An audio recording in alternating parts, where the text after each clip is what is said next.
Hola, hola, ¿qué tal? Bienvenidos a este episodio exclusivo de Poterología. Yo soy Carlota Fermín, autoproclamada poteróloga, y estoy demasiado feliz de que estés aquí viendo o escuchando este episodio. Eso significa que eres parte de nuestro expecto Patreonum y nada me puede hacer más feliz, de verdad, te lo agradezco demasiado. Te envío un montón de pensamientos felices como ya es costumbre aquí en nuestro Patreon y nada, espero que disfrutes este episodio exclusivo. Como ya sabes, la mayoría de los episodios los estoy pareando con los episodios públicos, que haya un hilo conductor entre ese episodio que está en YouTube para todo el mundo, pero que luego aquí en Patreon podamos profundizar y analizar pues todo lo que tiene que ver con la saga de Harry Potter. Hay temas universales dentro de esta saga que son muy relevantes y siempre es muy interesante discutirlos. Es mucho más allá que un libro para niños si de verdad lo queremos analizar a profundidad. Y bueno, pues en este episodio especial me he inspirado un poco en el comentario de una Patreon que tenemos, que es una amiga muy cercana, gran Potterhead,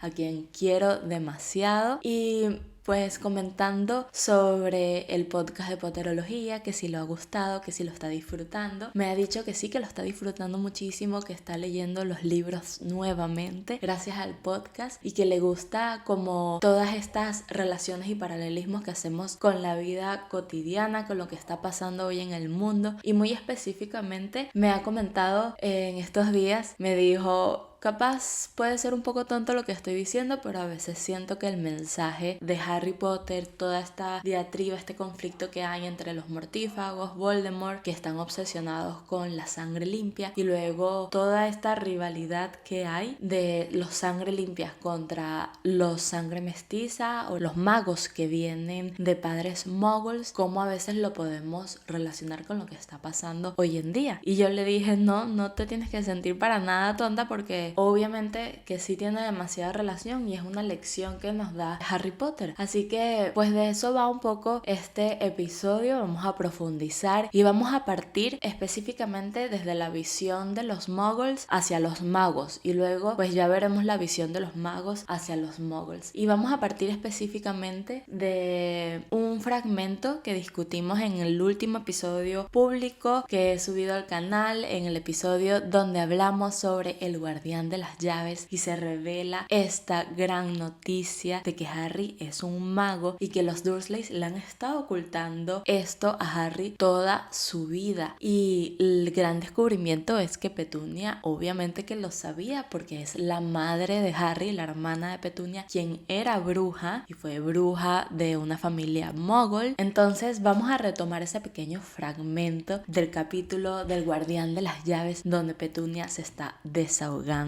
Y dice así: ella recibió una carta como esta de ese colegio y desapareció, y volví a casa para las vacaciones con los bolsillos llenos de ranas y convertía las tazas de té en ratas. Yo era la única que la veía tal como era, una monstruosidad. Y luego conoció a C. Potter en el colegio y se fueron y se casaron y te tuvieron a ti, y por supuesto que yo sabía que ibas a ser igual de raro, igual de anormal. Cuando discutimos este episodio en el canal público, ya en la reflexión final me preguntaba sobre todo esto de las emociones de Petunia, y también lo vimos en el primer capítulo del libro. Les comenté esa sección en donde Vernon escucha el nombre de los Potters en la calle y dice específicamente el libro: el miedo lo invadió, no el odio sino el miedo. Ya de esto habíamos hablado y les dije en esa oportunidad: claro, es que el miedo hace que salga lo peor de nosotros y tomemos muy malas decisiones, más por miedo que por odio en la mayoría de las veces. Y a veces el miedo es esa semilla de donde después crece el odio y el rechazo. Pero todo empieza de ahí, de ese sentimiento tan humano que es tener miedo por algo. Y eso está en nuestra biología, en nuestra genética, es nuestro instinto de supervivencia y no podemos dejar de tenerlo. Lo malo es cuando ese miedo nos controla, ¿no? Y nos puede de repente convertir en malas personas, tomar malas decisiones. Entonces, ese miedo de Vernon en específico tiene raíces felices, por supuesto, en lo que le sucedió a Petunia cuando era niña y era vecina de Snape. Ese accidente donde Snape casi hace que una rama le caiga encima. Ese es el momento en el cual todas las seguridades que Petunia podía tener en este mundo pues se desvanecieron. Fue un golpe de realidad darte cuenta que tú eres insignificante en el sentido de que nunca te vas a poder proteger contra personas que tienen magia, porque siempre van a ser más poderosos, ¿no? Y esto definitivamente te puede causar rechazo, miedo por supuesto, y este miedo eventualmente se puede transformar también en odio. Y con respecto a Vernon y Petunia y su relación con los Potters, en la página web de Harry Potter vemos un artículo de la escritora en donde relata un incidente incluso que hubo entre ellos cuando ya eran adultos, en el momento en que Lily y James eran novios y Vernon y Petunia también eran novios o ya estaban comprometidos, pues tuvieron una cena para conocerse y esto la verdad no salió nada bien. En un principio Vernon quiso resaltar, quiso como echársela un poco con James sobre su trabajo, sus coches y todo esto, y James pues tomó la oportunidad como para burlarse en su cara ingenuamente, como tratar de menospreciarlo, ¿no? Y echar chistes sobre que, ay, bueno, yo no tengo coche, tengo una escoba, y como que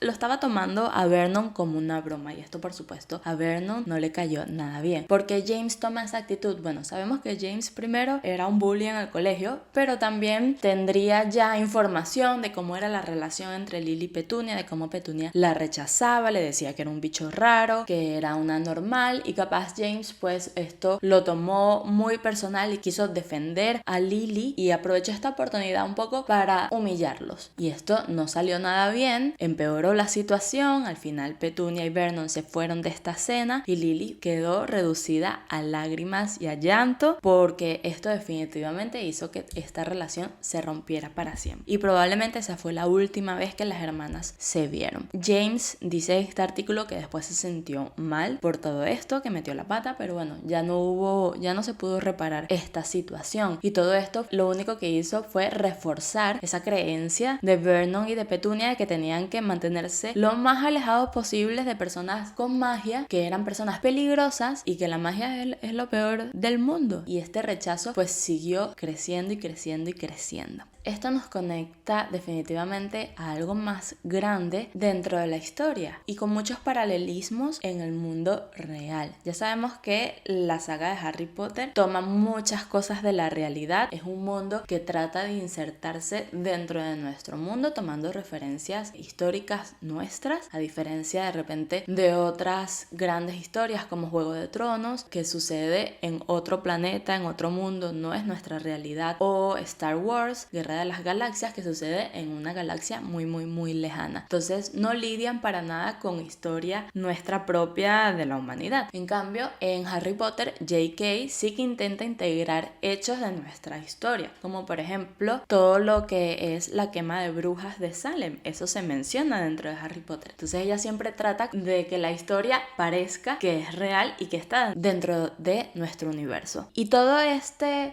tema de los Dursleys y todo este rechazo hacia la magia no es más un reflejo de cómo sería en la vida real si la magia existiera, porque de hecho hace, no sé, 200, 300 años, cuando se creía que la brujería existía, se quemaba gente en la hoguera. Esto sucedió en Europa, en Estados Unidos, y toda esta historia J.K. la incluye en su historia de la magia. Aquí lo que queremos resaltar es justamente eso: el miedo está en la base de las persecuciones históricas. Ese miedo es lo que hace que tú rechaces a otra persona diferente a ti. Lo hacen los Dursleys con Harry y todo lo que sea magia, pero es que también lo hicieron los humanos hace 300, 400 años o cuando sea que empezaron todas estas persecuciones hacia personas que supuestamente hacían magia o estaban conectados con cosas oscuras o eran paganos, etcétera, etcétera, etcétera. Entonces pensemos justamente en eso, ¿no? En las cacerías de brujas en Salem o en la Europa medieval. Todas estas personas señaladas como brujas eran temidas por ser diferentes, por salirse de lo normal. Los castigos eran atroces, pero nacían de un miedo irracional. En el mundo mágico, en el mundo de Harry Potter, estas persecuciones, como ya les dije, existieron, y es lo que lleva dentro del mundo de Harry Potter a que en 1692 se establezca el Estatuto Internacional del Secreto. Esto obligó a los magos a cortar relaciones con los muggles, decayeron los matrimonios entre magos y muggles, todo esto obviamente dentro del mundo de Harry Potter. Y allí pues empieza esta segregación. ¿Y qué es lo que pasa cuando segregas a dos poblaciones? Pues empieza a crecer la desconfianza, y esa desconfianza poco a poco se va convirtiendo en rechazo, y en el tiempo también puede convertirse en un odio radicalizado. El ejemplo más claro dentro del canon de Harry Potter, refiriéndome con la palabra canon, todos esos hechos que están confirmados dentro de un universo como es el universo de Harry Potter, pues tenemos a Salazar Slytherin, que odiaba a los hijos de muggles, los llamaba sangre sucia, y defendía la pureza de sangre como un valor fundamental dentro de la comunidad de magos, y fue él el que se opuso a que sangre sucias, magos que vinieran de familias muggles, entraran a Hogwarts. Hogwarts más o menos fue fundado hace unos 1000 años según el canon de Harry Potter, y para este momento todavía no había pasado todo lo de Salem, pero ya empezaba, o sea, estábamos en plena época medieval, auge de la religión y del rechazo de todas estas cosas que eran paganas, ¿no? Entonces ya Salazar Slytherin empezó a tener mucho rechazo hacia los muggles, y no es loco pensar por qué. O sea, había todas estas discriminaciones y maltratos a personas que se asumían que eran brujos o magos.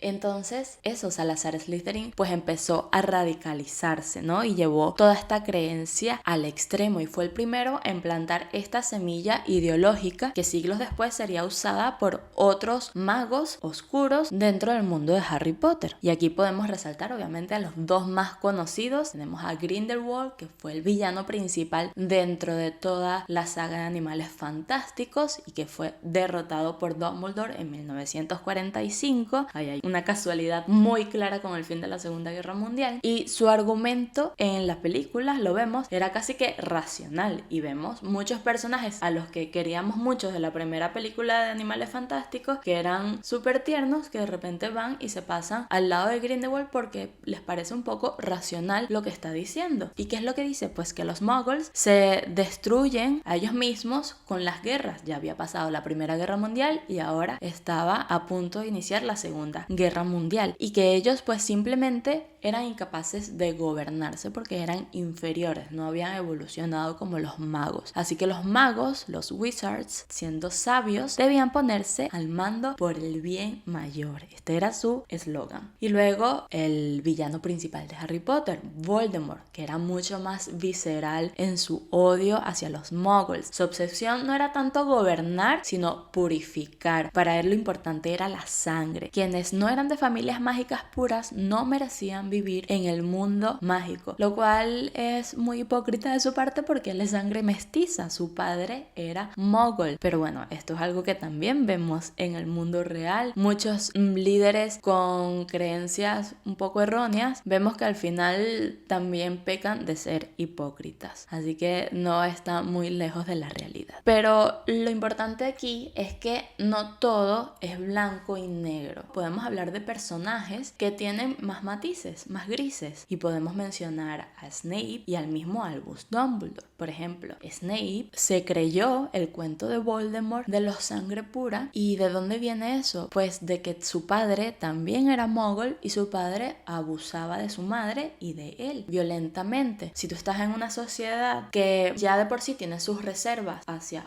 otra sociedad, en este caso los magos hacia los muggles, por toda esta historia pasada, pues ya vienes con esto. O sea, esto te lo están enseñando y te están diciendo te tienes que cuidar, tienes que cuidarte, tienes que cuidar de los muggles, que no sepan que tienes magia, porque puede pasar esto y esto y esto. Y sin embargo, puedes conocer magos que vienen de familias muggles y te caen bien y dices, no, pero son súper chéveres. Pero luego puede pasar un accidente o puedes conocer un muggle que sea una persona detestable y lo único que hace es reforzar esa idea, y allí ya puede empezar a desarrollarse este odio. Y en el caso de Snape, pues eso es lo que pasa, ¿no? Él ve a su padre siendo violento y pues se refuerza esta idea de que efectivamente los magos tenemos que alejarnos de los muggles. Y en el caso de los Dumbledore también lo vemos con el hermano de Albus, Aberforth, que estuvo marcado por el accidente de su hermana Ariana. Esto nos lo cuenta en el 7º libro, que Ariana fue molestada por unos niños muggles que eran sus vecinos porque ella accidentalmente hizo magia siendo niña, y los niños pues empezaron a tosigarla, a molestarla, a golpearla, a hacerle mucho bullying, incluso físicamente, y esto la agobió muchísimo, y a partir de allí ella rechazó la magia y dejó de hacer magia por completo, y esto evolucionó en un Obscurious que eventualmente explotó y la mató. Y luego estos niños perdieron la vida. Ahora no recuerdo muy bien cómo es que pierden la vida, pero el punto es que el padre de Albus y de Aberforth fue a Azkaban por este accidente. Él se echó la culpa y luego pues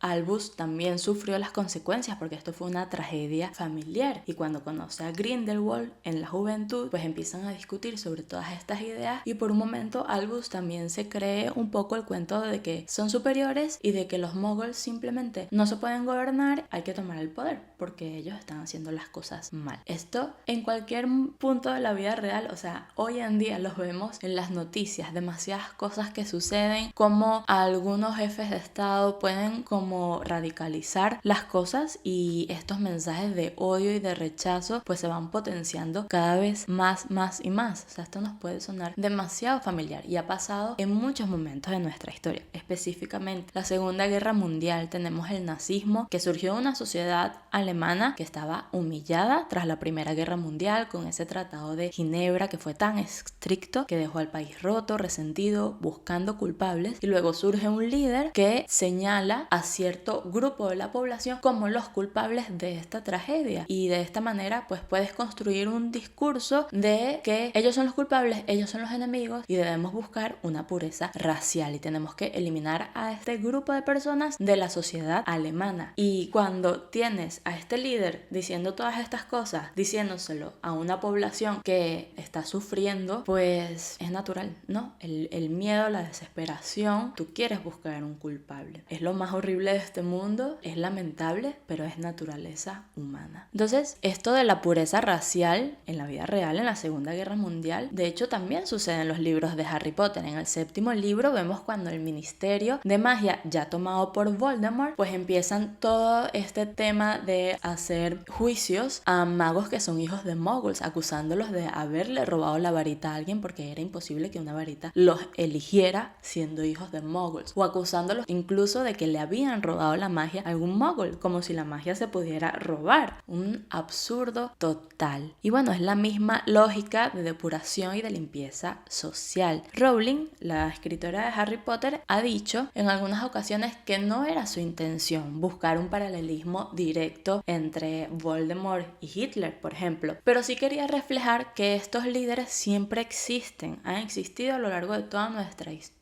y van a seguir exigiendo, y siempre van a haber personas que se aprovechen del miedo y del resentimiento para imponer un discurso de odio. Y quizás este sea el tema más potente de la saga de Harry Potter. Cuando Harry pasa del mundo muggle al mundo mágico, descubre que los problemas no desaparecen, los prejuicios siguen existiendo, la discriminación, la intolerancia siguen ahí, solo que con otro lenguaje. La magia no elimina los defectos humanos, y eso es lo que hace que este universo sea tan real.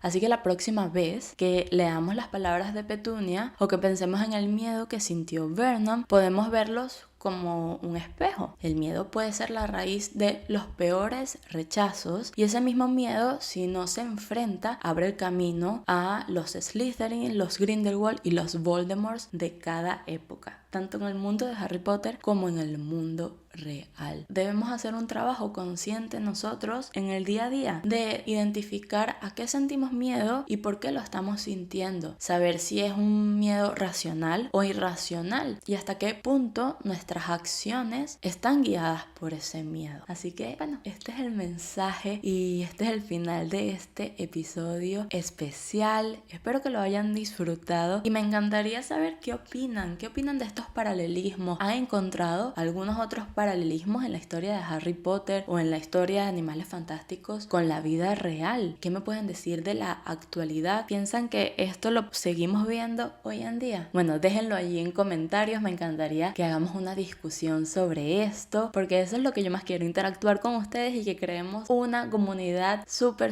especial. Así que ya llegamos al final. Recuerden, nos pueden seguir en redes sociales, nos pueden buscar como Poterología Podcast, sobre todo en Instagram. Estoy tratando de hacer historias de interacción donde pueda responder todas sus preguntas, y si les gusta el Patreon, si les gusta lo que estamos viendo aquí, por favor compártanlo, díganle a más gente, todos esos Potterheads amigos que tengan, díganle, mira, tienes que meterte aquí en el Patreon porque hay unas discusiones demasiado chéveres, demasiado profundas, y es una comunidad de gente que estamos hablando de lo que nos gusta, que es Harry Potter, porque se viene demasiado Harry Potter en los próximos años. Y lo más emocionante es que esta comunidad va a seguir creciendo. O sea, somos una generación de millennials que crecimos con Harry Potter, pero ahora va a venir una nueva generación que se va a enamorar de la serie y que eso nos va a unir. Y qué mágico también que las generaciones tengamos algo en común. Eso sin duda nos ayuda como sociedad a comprendernos mejor y a progresar. Así que pues eso es todo, los quiero mucho, les mando muchísimos pensamientos felices. Chaito, bye.